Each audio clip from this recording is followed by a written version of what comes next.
It's time for show number 47 of MLB This Week. It's the MLB This Week show, rioting in Baltimore, and a whole lot more on this edition of MLB This Week.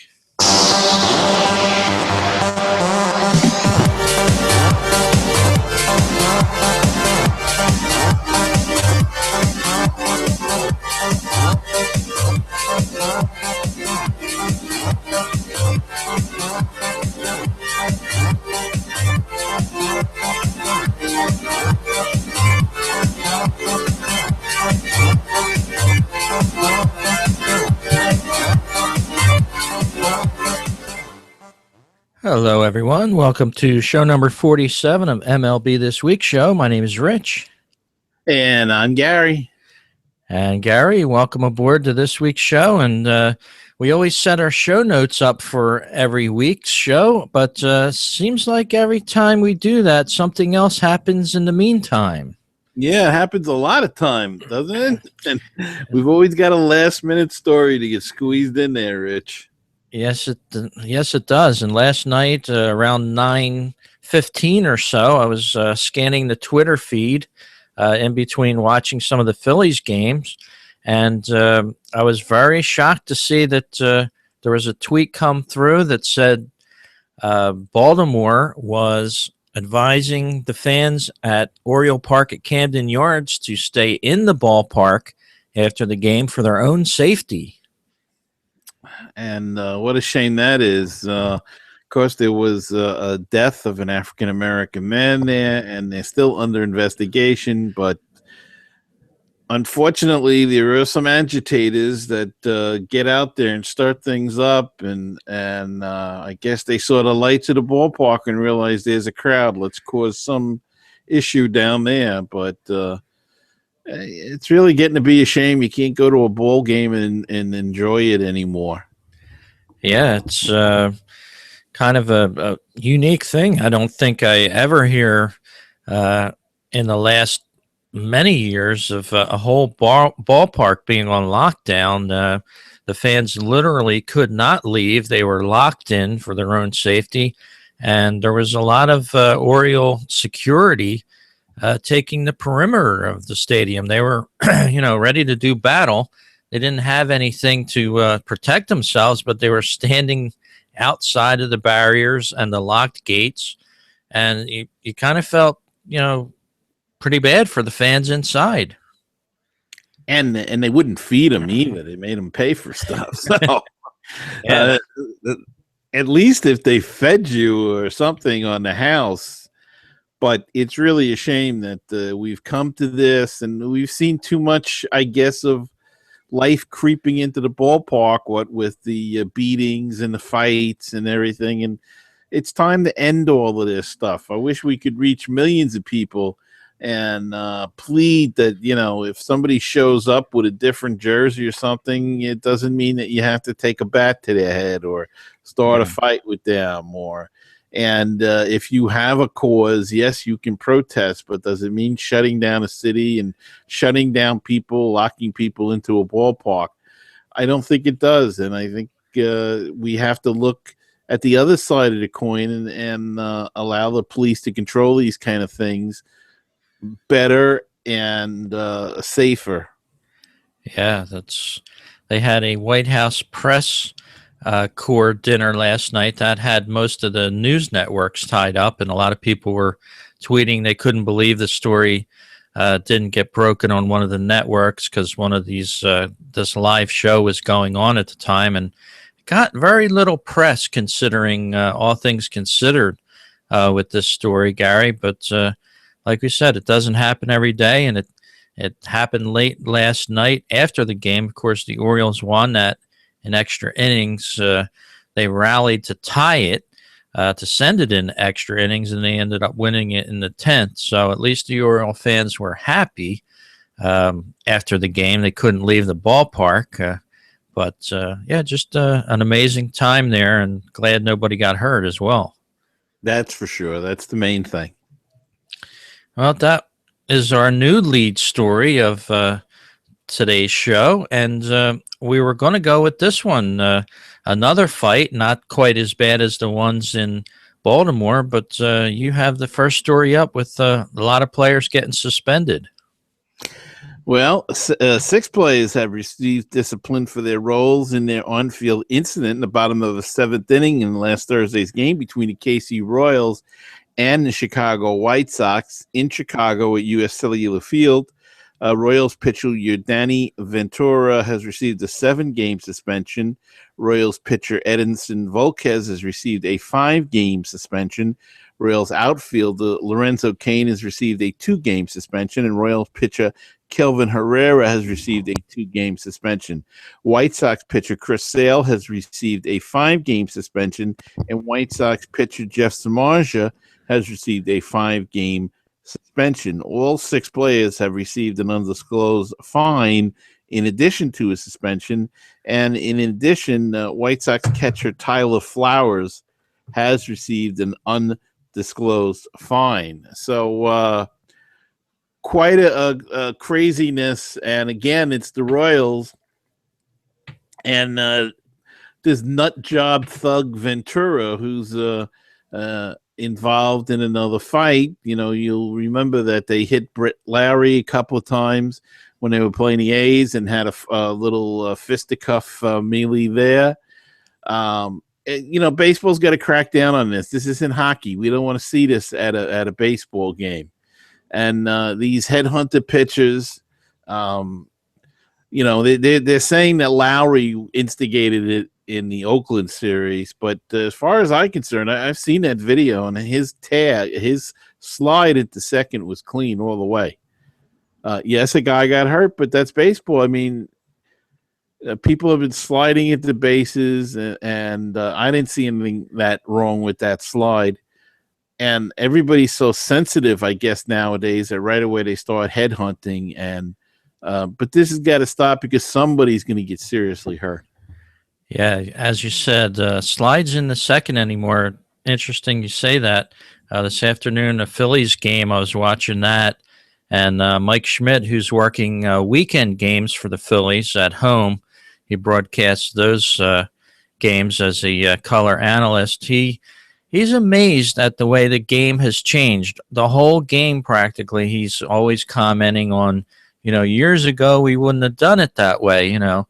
And one of the plays was a slide into second today, and the players were sliding in head first, going in with their hands towards the base, while the shortstop was blocking the bag. And he said, well, back in the day, which is not that long ago, players would slide in with their feet first. So, you know, he said a player would never block a bag years ago. They wouldn't get down, offer their leg up to a player that was going to slide in with his spikes first, because that's the way they always slid in. They never head first slide into a bag, he said. So that's sort of the way the game has changed. Now all of a sudden somebody slides into a bag, he's perceived as somebody that's doing something wrong. And you know, Rich, it's getting to be a lost art, sliding. And you see some of these guys make some of these horrendous looking slides, and you expect them to kill themselves, break a leg. It's ridiculous. And I can remember going back to the 60s where in a yearbook every year they'd have these pictures from spring training, because we never saw what was going on in spring training in those days. The TV stations never sent crews down like they do now. They might send a guy on a weekend or a week, and he'd take a couple of pictures, you know, a little bit of video. It wasn't covered, and nothing was covered like it's covered now, of course. But you'd see these pictures in the yearbook, and they used to have what they called sliding pits. And they'd be sawdust, and they had sliding pants that they would put on, or sometimes they put like burlap bags on their legs or something. Uh-huh. And they take off their spikes, and they would have the first week of spring training. It would be sliding practice. They don't do it. I don't understand it. A slide is a slide. It's not a pop-up thing. They started getting into these pop-up slides, and guys are sliding past the base. You never saw that in the 50s and the 20s and the 30s and the 40s. They slid into a base. And yeah, and a lot of it is the not older, quote unquote, but the guys from 20 years ago, 25 years ago are having a hard time believing that a lot of these ball players aren't schooled in these fundamentals. That's all I hear after every game from Ryan Sandberg and the Phillies. He's got a few younger guys on the team and even some veterans, but he's amazed at how they're not covering the old school baseball fundamentals. Yeah, I mean, look at bunting. Bunting too is a lost art now. It's starting to.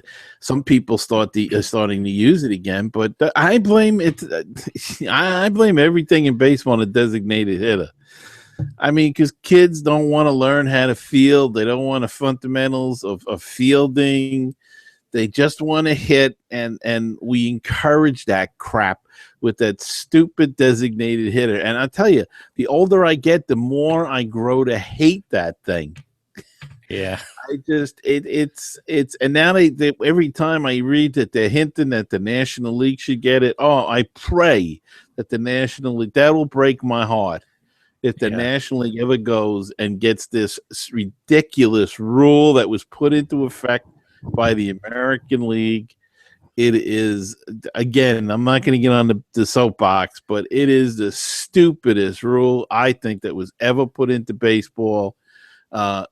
Designated hitter, you use that in Sunday morning softball leagues, and you never used it in baseball. But they've created this stupid thing, and I said, if a commissioner ever wants to change it, it's going to be very difficult. But one thing I would do is I try to push the designated hitter replaces the pitcher in the batting order, then make the designated hitter hit ninth. That'll get rid of all of these sluggers and stuff and these guys that can't play the game but can hit a baseball.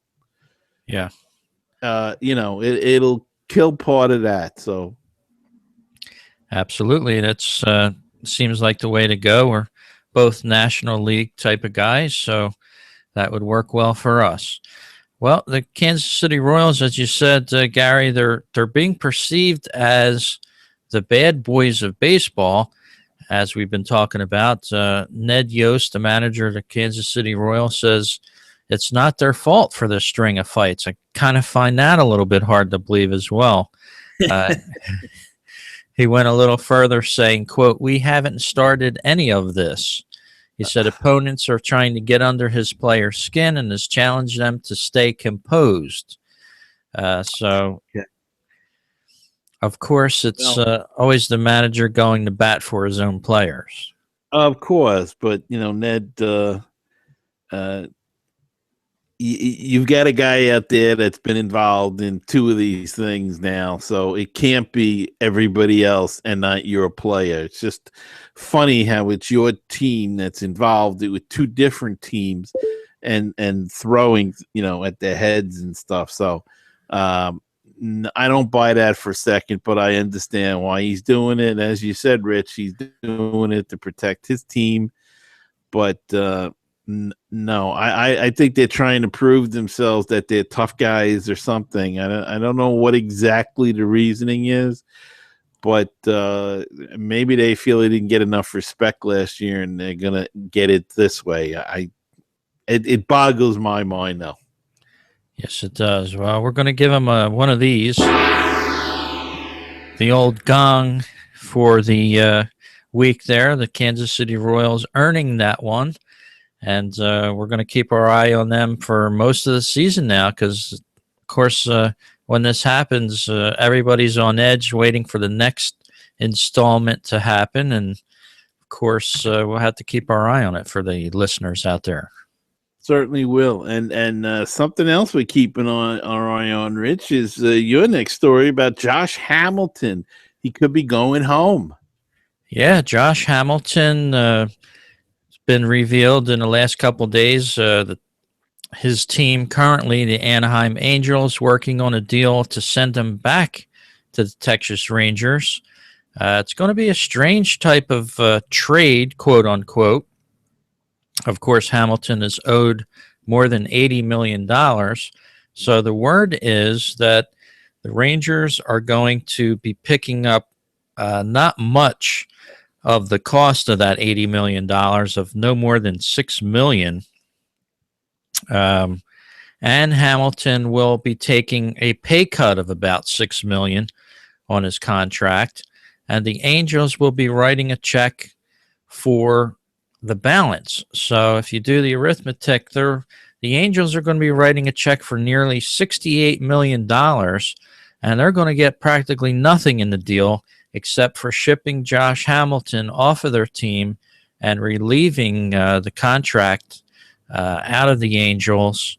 And it's pretty unique. It's a pretty unique deal. A lot of people were wondering what would happen with Hamilton. Of course, as we reported last week on last week's show, we told you he had put his house up, one of his houses in California, up for sale. But yeah, this deal is pretty unique. You don't hear too much of this horse trading going on between teams anymore. Well, big mistake he made to sign with California in the first place. With his history, would have been better off staying in Texas, but and he left, made a few comments that I'm surprised Texas is going to take him back when he had left there. So that'll be interesting. But people will forget. Apparently, he's healthy and working out. But I hope the guy gets his life straight, and I hope he can come back and play. He was a real talent, but mainly I hope he gets his life straight and straightens himself out and gets away from all of the drugs and stuff. But I still say the Angels was not the place to go for a guy like him. Yeah, they're calling this deal bizarre in the baseball world. Not many deals like this have been done. Angels eating more than 80% of this contract. Of course, just going to write a check out for $68 million and send him on his way. Just kind of hard to believe. Well, I guess it's worth it to them to get rid of him and get rid of the headache. And I'm surprised Major League Baseball is going to go along with this, but maybe considering the circumstances, they realize that it's the best thing to do as well. Yeah, and if I'm looking at a picture right now as I'm doing the show on the $16.5 million house for sale, Josh Hamilton's mansion there in California. It's got a dream garage, a 3-level elevator, nice landscaping, and just, it looks like a prince would live there or something. These guys, just another story of they don't know how good they have it, Gary. Yeah, that's for sure. No film room, no video room. I'm sure it has. Theater.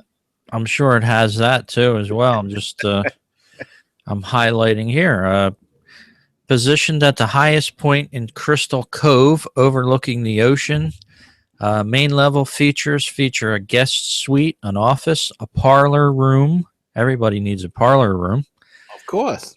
Lower entertainment level features a family room, a wine cellar, a game room, state-of-the-art theater, 6th bedroom, and a car enthusiast dream garage for 8+ vehicles. That's just some of the highlights of this house here, and it's just really amazing how some of these people just looking at a picture of their laundromat. It looks like a I've never seen a laundromat look so good. And I wonder, does he have? It just skipped my mind. What was I gonna say? But how much is this house for sale? Listing at $16.5 million. Well, maybe if I check my Patreon account, maybe there's enough loose change there to put a down payment. I can do this show from anywhere, so a small down payment would be nice. And speaking of that Patreon page, we want to invite all of our listeners once again. Stop by the Patreon page. You can link there right from our home website, MLBThisWeek.com. There you can make just a small donation of $1 or $2 per month. Would help keep us going with this show, keeping the lights on, so to speak. And we invite you to do that. I appreciate if anybody wanted to stop by and do that for us and become a partner with us, offering you these great stories every week. And it's certainly a good thing, Rich, and we could use the help. So please become a sponsor or a patron. Yes, indeed. And you can find our podcast on iTunes. You can also find us on Stitcher Radio.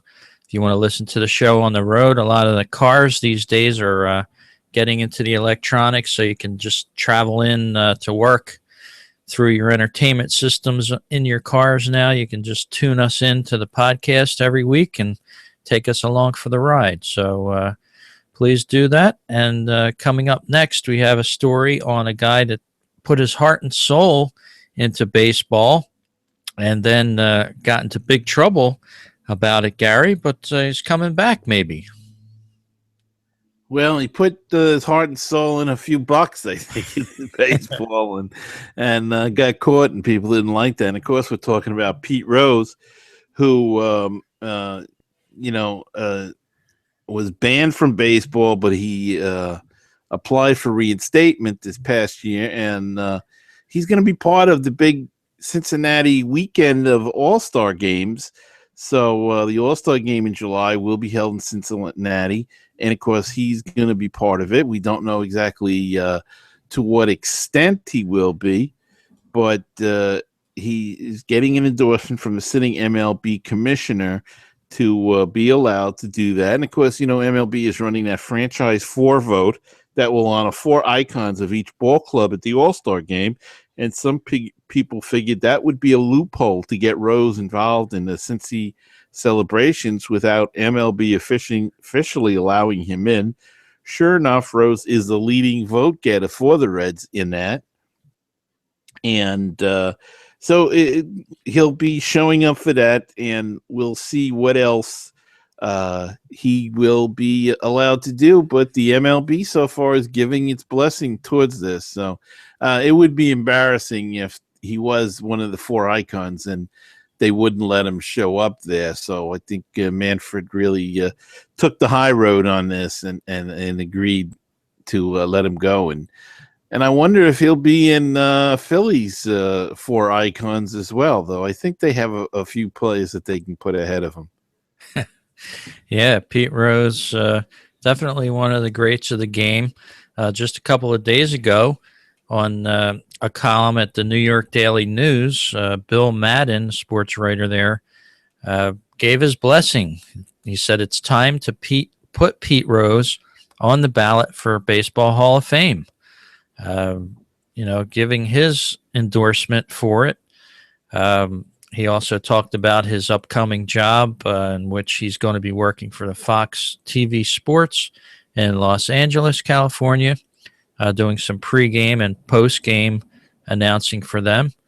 And, he's got a lot of people in his corner at 74 years old. Of course, he's getting up there in years. And, if they're going to do this anytime, they should probably do it sooner than later now. And interesting about Bill Madden, because I think he's the guy that's keeping or refuses to vote for Mike Piazza, because he thinks he did steroids. So apparently Mr. Madden is, I don't know what he's doing, but change your mind about Mike Piazza and put him in the ballot this year as well. And write in Pete Rose. Maybe that's the way you got to start it up. Everybody should start writing in Pete Rose's name for the Hall of Fame. But, yeah, I agree. I think it's time that Pete gets in the Hall. I love your sketches commercial, Pete, and that'll kill that if you get into the Hall of Fame. But, run it now, folks, while you can. Because, look, what he did not occur when he was playing, as far as we know. So, his stats as a baseball player should have no effect on, even if he was banned, he should have been allowed to be in the Hall of Fame. And so should Shoeless Joe Jackson. Yeah. But that's another story for another day. That's for sure. We'll probably have that coming up on the next edition of MLB This Week. And Gary, before we go too far with our next couple remaining stories, let's look around the league here with some standings. Our favorite part of the league, of course, is the National League East, and your Mets are completely on fire in first place there. Yeah, 14-4 for the Metsies, and things are going crazy here. Trying to win back the town of New York from the evil empire they're playing that Sunday morning beer league across the counties there in the Bronx. But the Mets are off to a 14-4 start. Atlanta's in second at 9-9. Miami is at 8-11. Philadelphia and Washington in a dead heat for last place at 7-12. And it's funny how we say that's good for Philadelphia, that they're playing pretty good ball because they just beat up on the Atlanta Braves. And it's bad for Washington because everybody thought they were going to run away with this division. And I know it's early and they could still come up and run away with the division. But right now, looking at it, as we were talking before we went on the air, Keith Hernandez said yesterday on TV that, the Mets can keep winning and put some distance between them and Washington and do it now. I mean, there's no, get as much distance as you can. So they have to make up that ground somewhere. And 7.5 games is a lot. And of course, it's very, very early. But, kudos to the Phillies, though. They're hanging in there. They're playing some decent ball. And they just nailed the Atlanta Braves, which is always a nice thing to say. Yeah, they're helping out the Mets along the way. The Braves in that series, to be fair, the Braves practically beat themselves in that series. They were making multiple errors. They had 4 errors in Saturday night's game just on their own. So very unlike the Braves to be playing like that. They're currently 9-9 on the season, 5 games back off of the Mets pace. And as you said, Gary, if they get out to 10 games above, 10, 12 games above the Nationals, it's going to be even harder for them to make up that ground, even though it's early in the season. First month is just about complete here, but always better to be on the winning side than the losing end. Mm-hmm. And over in the National League Central, it's the Cardinals. They got some very bad news this afternoon. Adam Wainwright possibly gone for the year. We'll know more tomorrow when he goes for an MRI. Cardinals still leading the National League Central with a 12-5 record, 8-2 in their last 10. Right behind them, the Chicago Cubs at 10-7, 2 games back. And the Cubbies weren't really picked to do real well this year, but they brought up that prospect, Gary, and I wonder if things have changed for them. Well, it could just be a change of attitude. They've got Joe Madden there. He's half a wackadoodle, but a damn good manager. So just a change of attitude. Got some good young players, and as you say, they brought up Chris Bryant, and the enthusiasm can't help but wear off on you. And I see the Pirates are starting to put it together a little better. They're above 500. I think I picked them to win the division. So. And then Cincinnati and Milwaukee, boy, poor Milwaukee. Last year they were the talk of the National League, and this year now they can't get out of their own way at 4-15. So it's going to be an interesting race, especially if Wainwright's out for the season. Yes, it will be. That adds a dimension and kind of gives the Cubs and the Pirates an open door to walk through. I think the Cubs are just a one starting pitcher away of becoming a playoff team.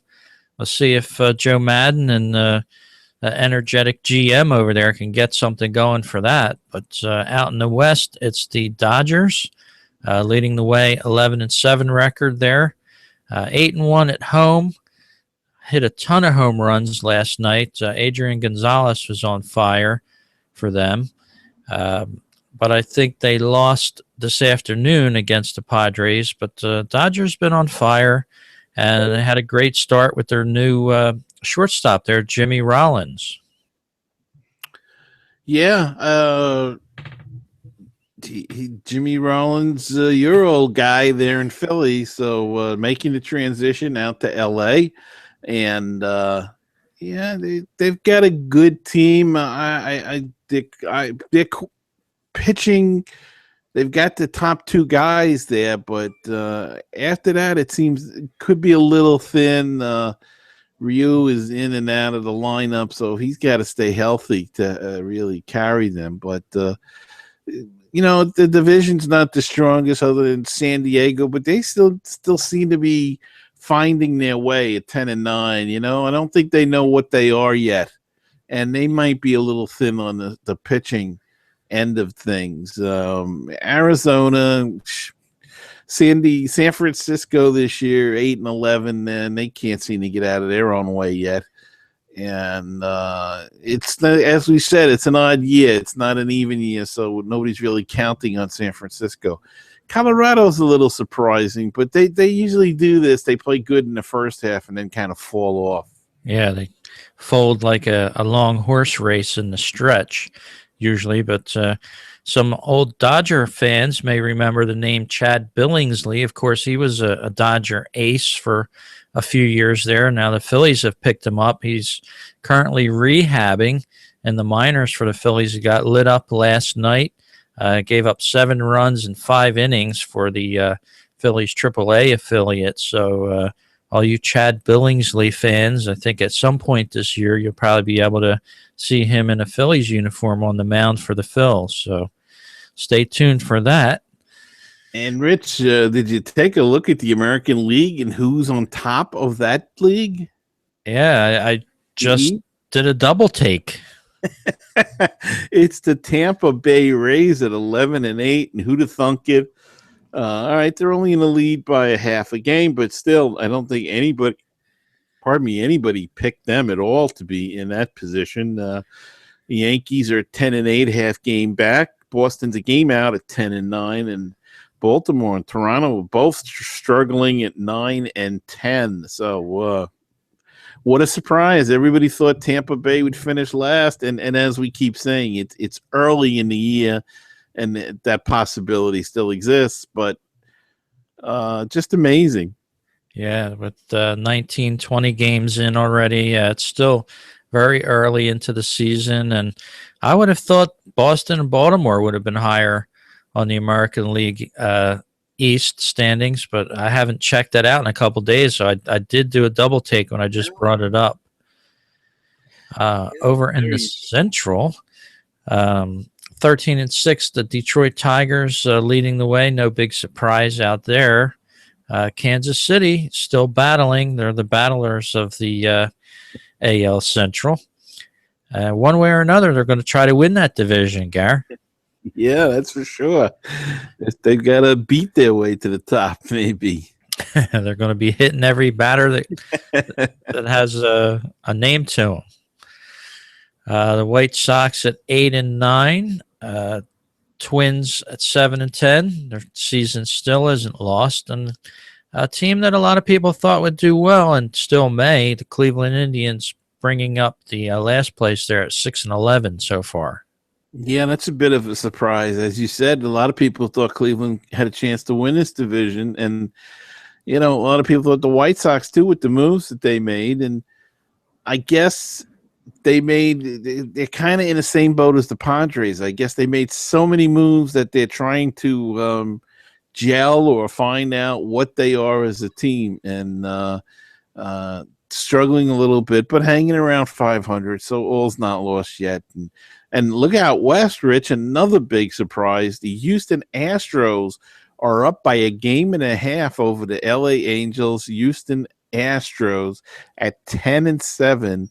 And it's pretty remarkable because everybody thought the Angels or Oakland, or actually Seattle was the favorite pick, or the pick of a lot of people. And here Houston is actually in the league right now in that division. So good for them. It's nice to see some of these teams topsy-turvy the league around.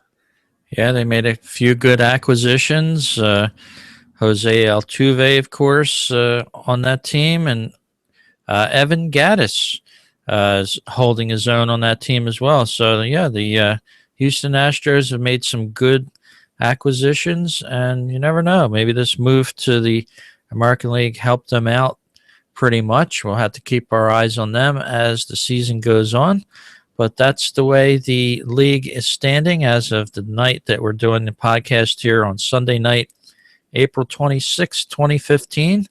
We want to let our listeners know that, yes, we usually do the show on Sunday night. So if you want to tune in to the live video version of the show, you can just go to our website, MLBThisWeek.com. We usually have it up there on a live feed, or subscribe to our Twitter feed at MLBThisWeek.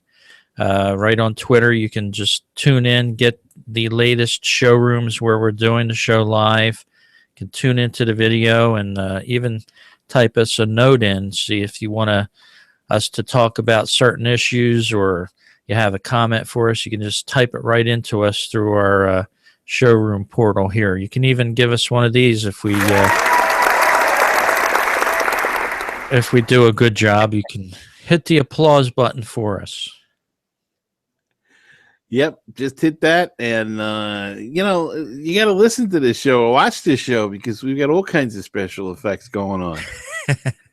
Yep, and sometimes too many special effects. You might hear some of this in the background, but some crickets. But here on the show, we're trying to get done for the 8:05 game here, the Sunday night New York Yankees and the New York Mets there taking the field tonight. We try to lead you up to baseball at 8 o'clock on Sunday nights.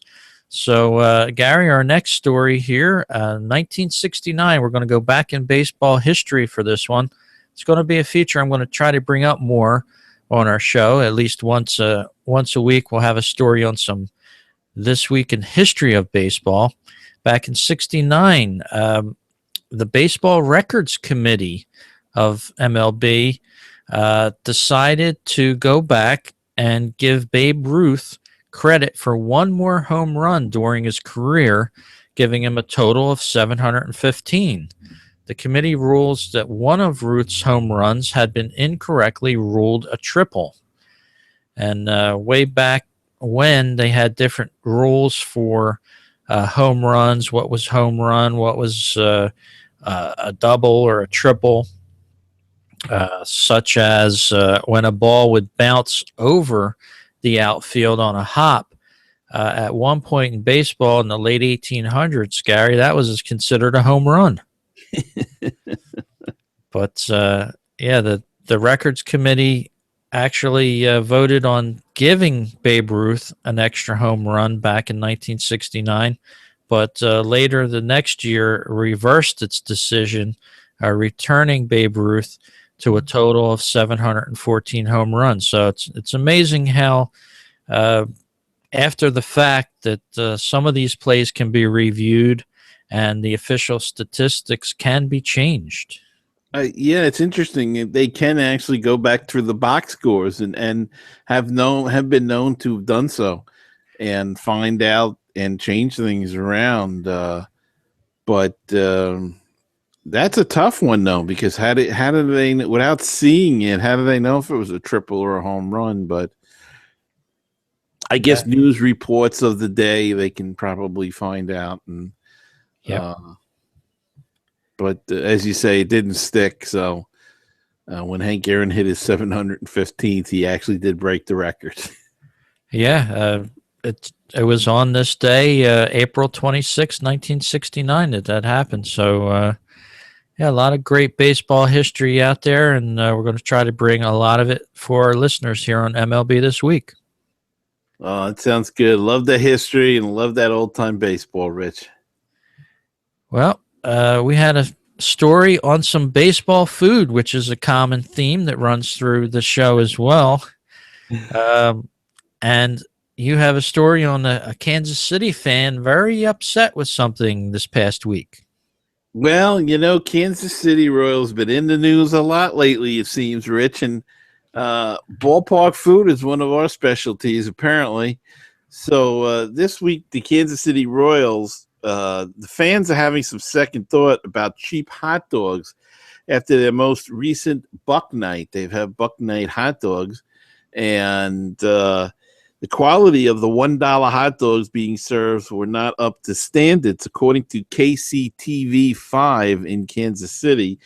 As you can see, if you're watching the video, we have a photo up there, and the photo shows a normal full-price hot dog at Kauffman Stadium and one of the $1 dogs served on Buck Night. And one fan, Neil Ross, attempted to return his subpar dog, but was told he could not. They kind of told us, well, they're $1, so you get what you get.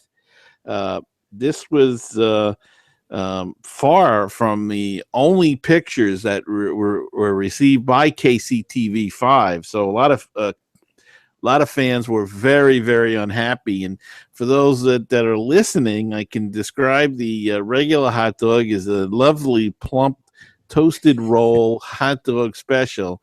And the $1 hot dog is one of those shriveled up, looks like it's burnt. The roll even looks like there's mold on it in the one picture. I don't know. What do you think, Rich, in that? Yeah, that's green mold on the one. Yeah, it just is, even for $1, it's not even worth $1. So, but it's a company called Aramark, that manages concessions. And Aramark released a statement following the event claiming their health inspector found no violations with the hot dogs. This is not the first time that the Royals and Aramark have been involved in this type of situation. In November, a food safety manager for both the Royals and Chiefs told ESPN's Outside the Lines about the subpar food practices taking place in both stadiums. So nothing really new to the people in Kansas City. They used to getting served crap, I guess, at the ballpark. So don't buy food at the ballpark. Stop on your way and get a sandwich or whatever, and eat in the parking lot before the game, because this is not worth $1. I mean, it is just horrible. And how a food inspector inspected that and let that go. I mean, I guess I could see the other ones, perhaps they would let go. They're not appetizing looking, but the one with the mold on it, that just kind of, that can't be released to the public. So we went from crazy food stories to disgusting food being served. So hopefully next week there'll be some concoction that is tasty, and at least. Yeah, and that's kind of hard to believe that Kansas City is kind of a steak and a food type of town. So it's very hard to believe that goes on. Although I've had some dollar dogs myself, I wouldn't even buy them anymore. They're just not worth it.